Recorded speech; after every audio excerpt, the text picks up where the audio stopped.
जंतर मंतरवर तरुणांनी केलेल्या आंदोलनामुळे देश अराजकतेकडे जाईल असाही आरोप करण्यात आला। मात्र अराजकता ही सरकारकडून झाल्याचा आरोप आदित्य ठाकरेंनी केला।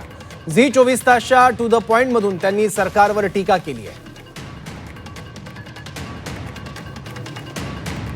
दोन प्रामुख्याने आरोप केले गेले की याच्यातनं अनर्की तयार होईल, एक अराजकतेकडे जाईल हे सगळं।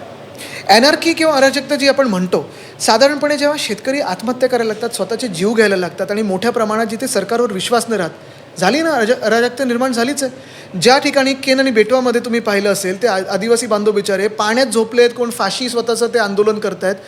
ही अराजकता नाही आहे। अराजकता ही सरकारकडून झाली की तुम्हाला राज्य चालवता येत नाही आहे। पेपर फुटीला तुम्हाला 200 सॉर्टीज तुमच्या एअरफोर्सच्या हेलिकॉप्टरच्या लावायला लागतात। तुम्हाला आज बघतोय लॉ अँड ऑर्डर कुठेही काही राहिलं नाही आहे।